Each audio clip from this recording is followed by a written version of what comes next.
So much, Josh. Good morning, everyone, and welcome to the opening session of Data Day 2024.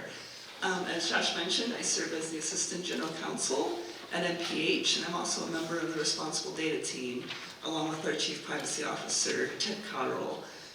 Very excited to be here today with our expert panel to talk more about the importance of responsible AI in government.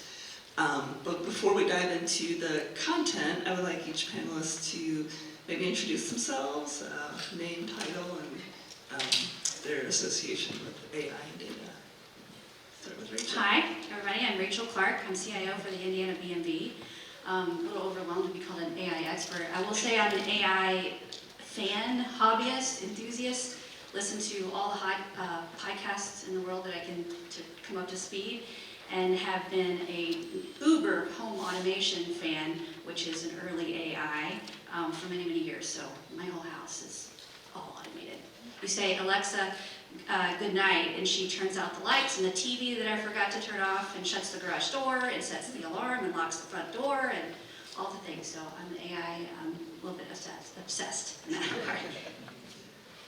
Chris Henderson, I'm the CIO for Indiana's Department of Workforce Development, and I would also probably grouse a little bit of an AI expert. I would say I'm definitely a novice, learning and trying to work through a lot of the problems that we have and that we're facing today.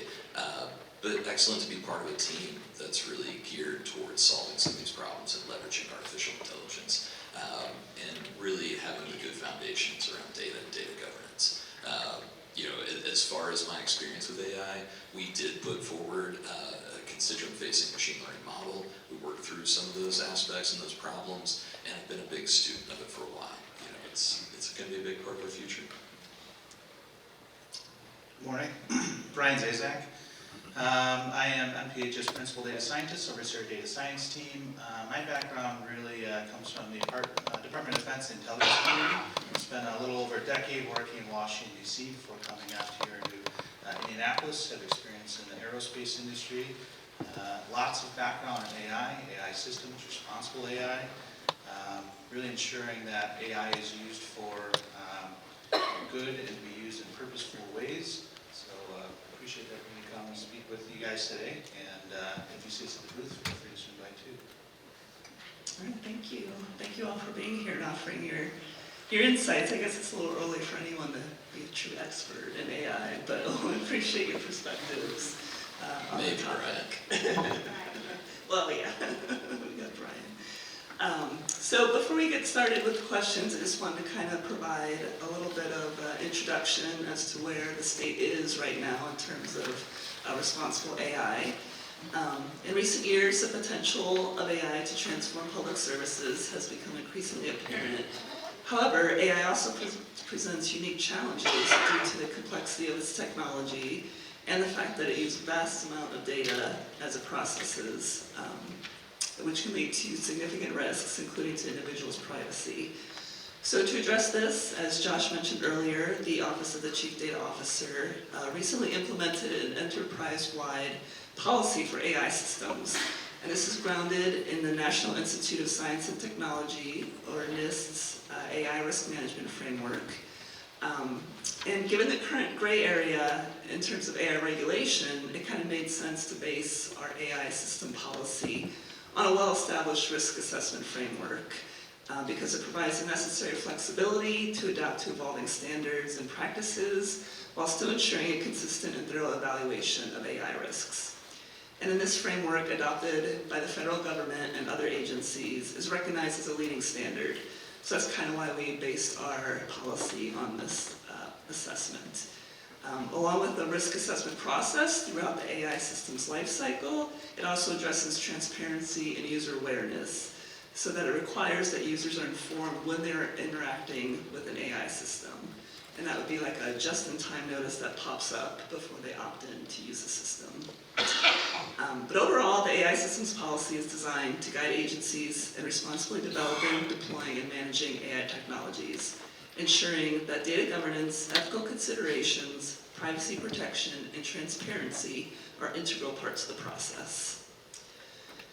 Based on my personal experience as a member of other panels recently discussing AI in state government, I can say that Indiana is way ahead of the curve with this policy. Most states are still trying to grapple with how to even address AI, let alone in a responsible manner where they actually get to use it in innovative ways. This policy did not become in a vacuum at NPH. We consulted with various stakeholders across the state, so we had input from a lot of different areas, and it was a truly team effort to get this off the ground. But as exciting as the policy is to talk about, why don't we go into some questions with our panel for more insight into how AI is impacting the state from their unique perspectives. So Rachel, I'll start with you. In order to think about implementing AI, we have to start with responsible data practices. You work for BMV, one of the largest state agencies that has vast amounts of data. It's also in a unique position because customers have to provide you with their personal information in order to obtain certain services, like a driver's license or register their vehicle. Can you talk about what this means for BMV? What measures does BMV take to safeguard users' data and build and maintain trust with customers that their data is in good hands? Okay, sure, we'll tackle that one. Thank you, Jen. What I wanted to kind of start with, because it's an analogy that I heard, and there is so much hype out there right now about AI. Something I heard in the hype cycle that stuck with me that I think really resonates today, that ties AI and data together is, the premise was, AI is the new steam engine, and we're about to go through the equivalent of the Industrial Revolution, and data is to AI what steam was to the steam engine. It feeds it all. It's one of the components that makes it all possible. I think you could go a long way with that analogy and talk about how cybersecurity is a part of what feeds it, and what is really happening and how much of that hype cycle is real. And that kind of remains to be seen. But the data and the importance of data in fueling these AI language models cannot be overstated. And I just would share, some of the things that we've done in the last 4 or 5 years at the BMV that have really moved our data posture forward and our governance forward. If you go back in time a few years ago, when you would say, how many places are we exchanging data? How many public-private government partners are we exchanging data with? We would say, well, let's go out to the L drive and look and see how many MOUs we have on the L drive. And so all that information was locked in a PDF on an L drive, and they were all well-executed MOUs. They defined what data, what authorizing statute enabled that data exchange, whether it's the federal DPPA or Indiana code. They were well-defined, but it was really hard to manage it when it was landlocked in a PDF. So one of the first things we did was to extract all that information and put it into a system. The system's kind of irrelevant. We use OCDO, but anything to organize it, catalog it, who's the data steward, what fields are being exchanged, what's the authorizing statute, what's the frequency, what's the method. That was a huge step forward for us. The second thing we did is we started a data governance group. When we started, we did not know what we were doing. I called it Game of Thrones. I was like, this is a small council. This is what we are. And we had the heads of state. We had the head of legal, 4 people, head of legal, head of IT, head of procurement, and head of communications. Because those are kind of the 4 pieces at the BMV that are very involved in all the data requests that we get.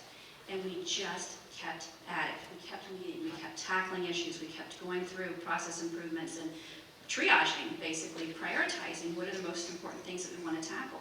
Fast forward to where we are now, we just hired a full-time data governance manager. She's here today, somewhere in the audience, Jennifer. And we have just moved our posture forward so much. You can ask questions like, how many public institutions are you exchanging data with today? And because we have such good process for the intake of data requests and for the authorization of those data requests, we can now focus on things like, let's modernize the exchanges. We were doing a lot of flat file exchanges with a lot of you out there today. We're exchanging flat files via SFTP. For some of you, we do have real-time exchanges built. Recently, one of the ones I'm so more proud of is we had several agencies come to us and say, I'm interested in an electric vehicle. information. Across the state, everybody's interested in ED data. It also requires infrastructure changes and has impacts on a lot of your agencies. Rather than build 3 or 4 different data exchanges like we may have done in the past, we worked with MPH. We built one ETL, and MPH built a Tableau dashboard on top of it and published it to IN.gov. Now that we have good practices, we can do more of that, more interactive and more advanced data exchanges. We look forward to doing more of that in the future. Yeah, that's great. I'm glad that BMV takes such a thoughtful and responsible approach to data use. That's great. Brian, I'd like to ask you, as agencies start to think about use cases for AI systems, where should they start and what kinds of things do they need to consider? Yeah, probably a good question. Real quick, how many coders do we have in the audience? Show of hands. Where's our Python folks? R folks? I think we're outpacing the population. We're more than 1%, so that's good. I think, as a data scientist, the old saying of low-hanging fruit is definitely where we start a lot of times. Data quality is at the foundation of everything. We know that our modeled results, we know that our overall impact is going to be dependent on how well we can train models, how well we understand the data, and how good the quality of data is that's going into those systems.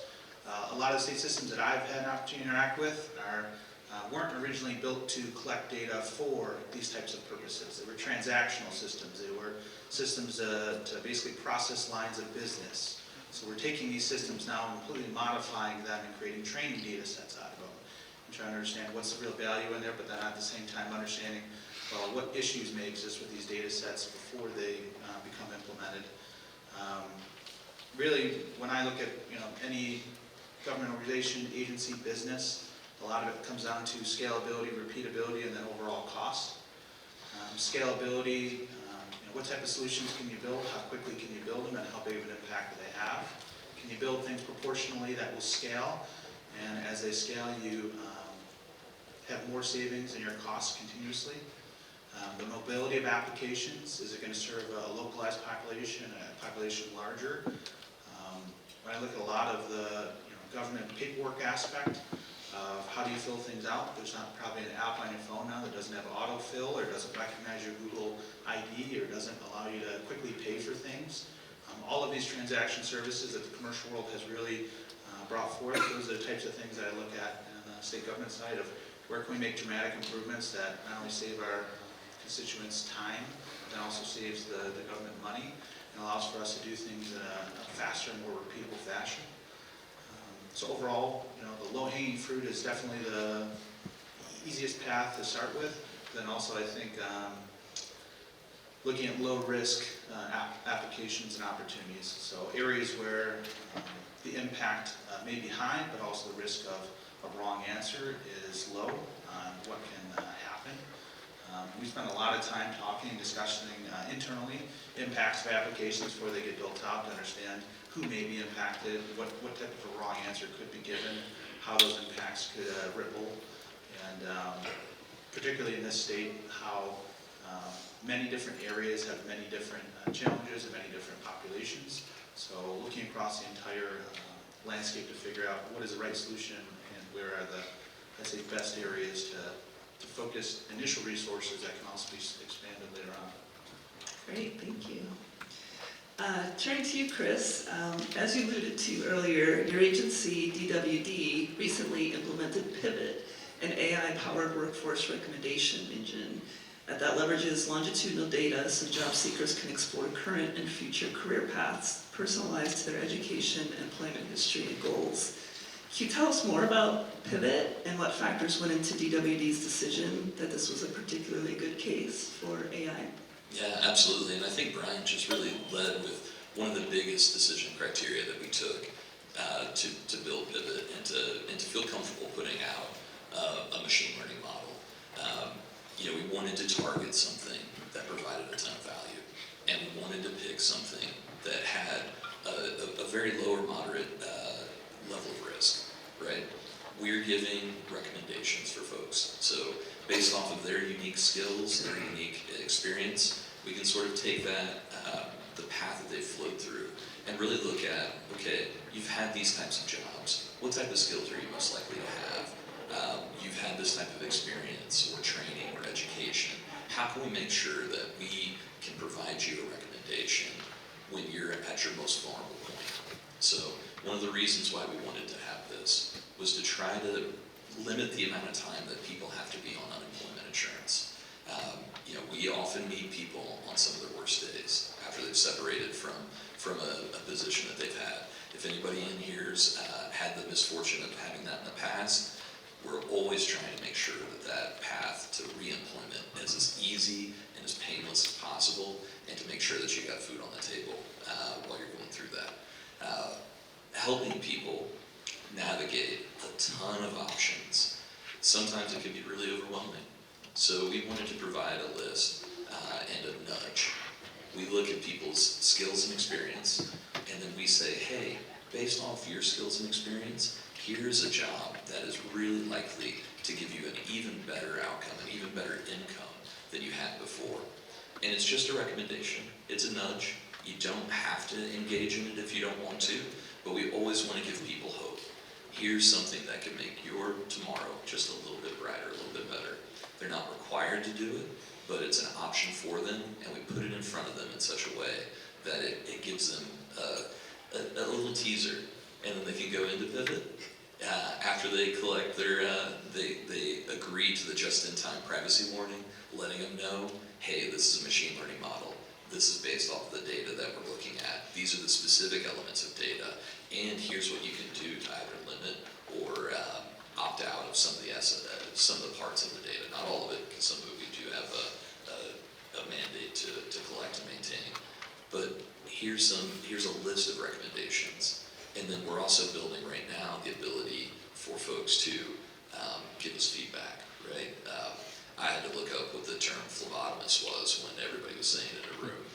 My reading level is like pictures and very small words. So when we were engaging in this, I was like, okay, so that's a person who collects blood. Got it. Now we can give somebody that recommendation if it matches well with their skills. But they may not be interested in that, or they may not be comfortable. So we never take the agency away from the person. We let them guide their journey. But we give them some recommendations that we feel are the best based off of the experiences of a large set of data around Hoosiers with real outcomes. And it's just a recommendation, right? It could be just as easy as a school counselor or a career coach helping somebody through. We're just making it a little bit easier to access. We're making it a little more convenient for folks and putting it in front of them in a great time of need. So to answer your question on the decision points, how we landed on this particular one, we really did target something that we felt provided a ton of value to Hoosiers, but had a very low amount of risk. And that was the perfect place for us to start with engaging with constituent-facing AI. Great. You mentioned the just-in-time notice that pops up before users engage with the system. How else did you ensure responsible implementation, and how did you prioritize data privacy and user trust with this? Yeah, so one of the things that we were really concerned about too was bias in our model, right? We know what today has, and we know that we're imperfect in many ways. And our data is always a reflection of that, because these are real experiences of real Hoosiers, where they went to school, where they've earned an income, and how much they've made. And all of those are factors that are in there. So some of the pieces that we intentionally kept out of our model were protected class information. We don't leverage gender as part of the training of the model or in the recommendations that we make. We don't look at race or ethnicity. And there are several other pieces that we are going through right now, including a bias audit with the vendor to really help and make sure that of the things that we knew how to do and we knew how to look for, we intentionally address those. But what are the things that we may have unintentionally missed? What are the things that we had blind spots around? And how can we have a third party come in and help us with it? On the privacy side, we had a lot of support from Jen. Jen especially, but Ted as well, and the entire NPH team. How do we make sure that the model that we're putting out there, with all of this great data behind it, but sensitive data about how much you make, how much you how you did in college, how you did in high school. Like those are pieces that should stay private to those individuals. But we trained it off of an aggregate set.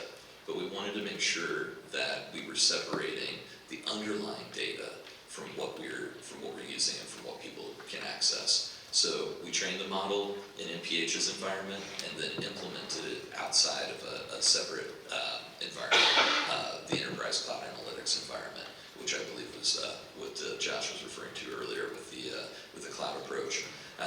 And basically, we tried to put both logical and physical implements in the way of making sure that nobody can go back and reverse engineer this type of model or track back in what they're doing to identify any particular individual.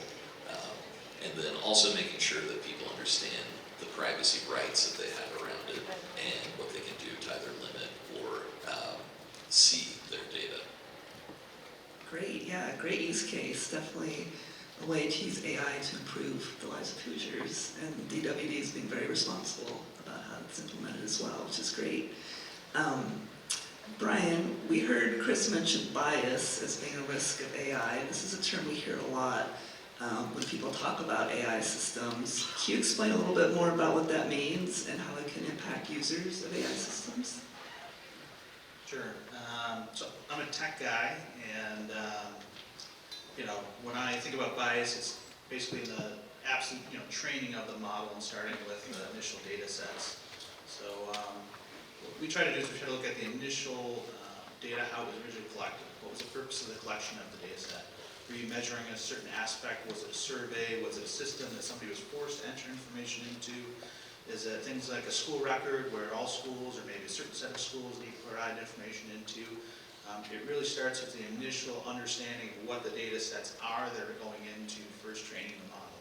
Second is, for anybody out here who has trained the model, what do? Try to chase for accuracy. Try to chase for precision and recall.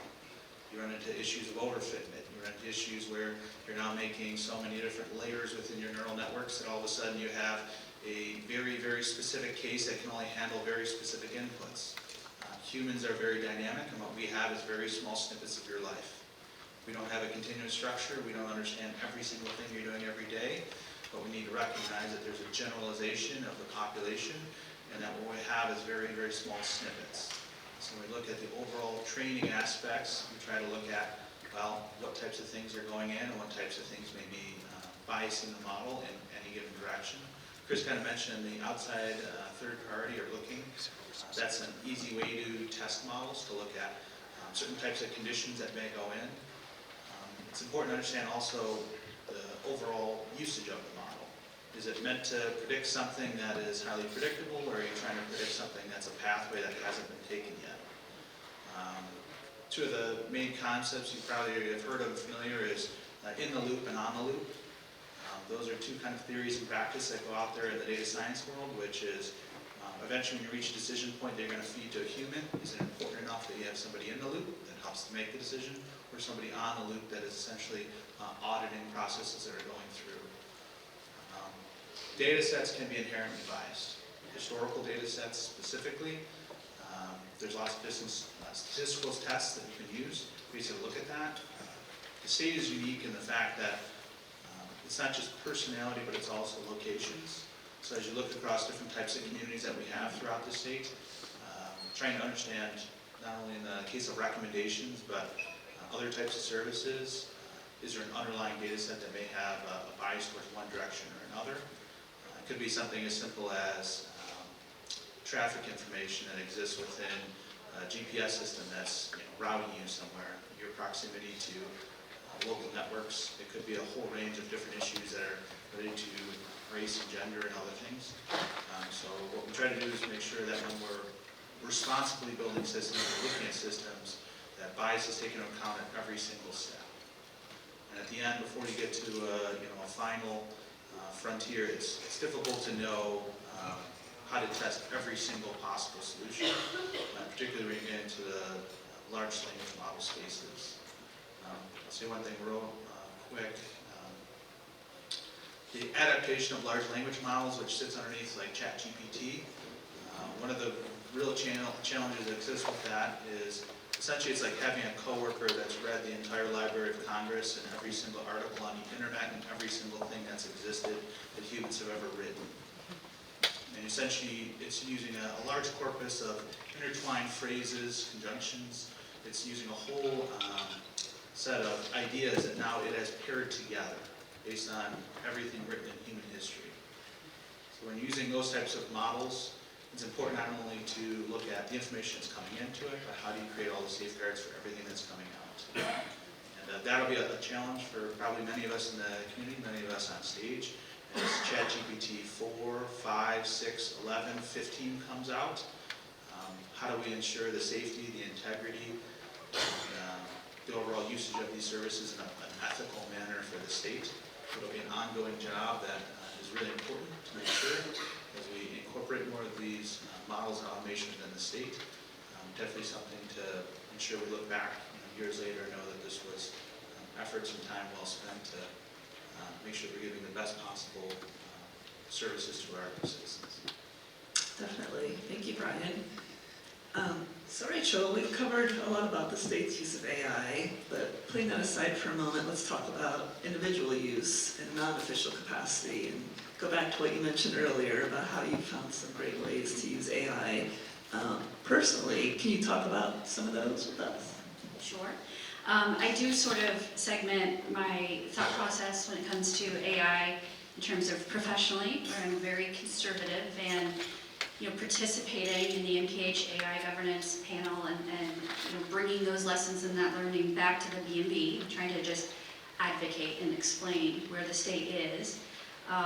We're also looking at some pretty advanced language translation devices at the B&B, and you can see the potential we have. We service so many foreign language speaking folks, and if you spend any time in the branch, you can see these painful interactions where we just can't understand one another, and these are important moments, and we need to be able to communicate. And AI may someday play a role in that, but bringing it back to responsible AI use, that's really if you're bringing a language translation device into the branch, that's bringing an open mic into the branch, and that data is going to the cloud. So that brings all kinds of implications into the conversation. So on the work side, while I'm very slow to adapt and careful and cautious, I do have a couple tips I would share with the audience on the work side.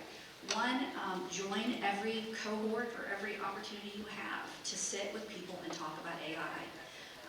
There's a CIO network that's open to a lot of people in tech that recently launched an AI cohort. Joined it, it's interesting. I'm picking up some things just from having those conversations. The second thing is at the B&B, I found that I was always talking about AI with a small group of people, just kind of happening naturally.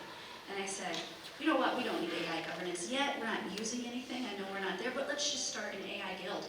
And let's just intentionally get together once a month and have lunch and talk about AI. That is helping.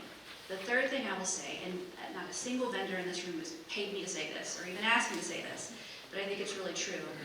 Take the meeting with your vendors, meet with your vendors, talk to your vendors, see what they are doing in AI, listen to them, see what they are doing for other states. Bring all those lessons back, all that information back. That is part of us moving forward. Now, flip to the personal side. I'm a cowboy.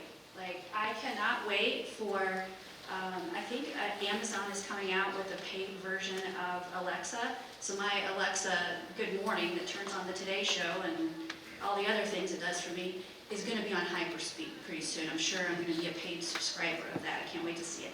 I'm already a paid subscriber personally of ChatGPT, and I'm running all kinds of things through it and doing all kinds of things with it and playing with Zapier.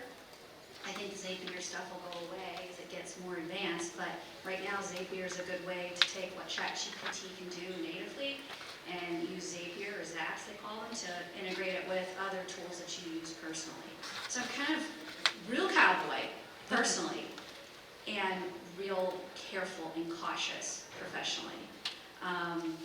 The one thing I have done a little bit of is, that I would share professionally, is looking at bills. We're asked to look at bills. They're on the IU.gov, they're public, and review them for IT fiscal impact or IT impact. I'm interacting with the engines a little bit to help me look at and analyze those bills. What changed between this bill and this version? What might the technology impact be of this bill? Things like that. It's just narrowing down and helping me be a bit more productive in a safe way.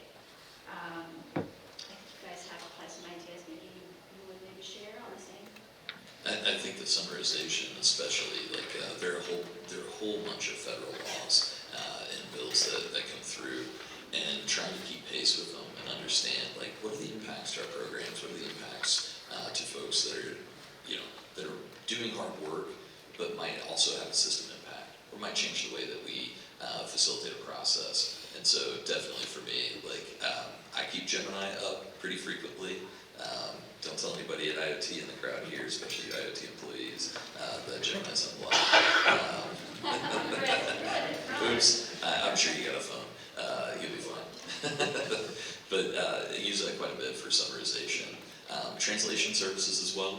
I'd love to speak French. I'm not great at it, but I'm pretty decent.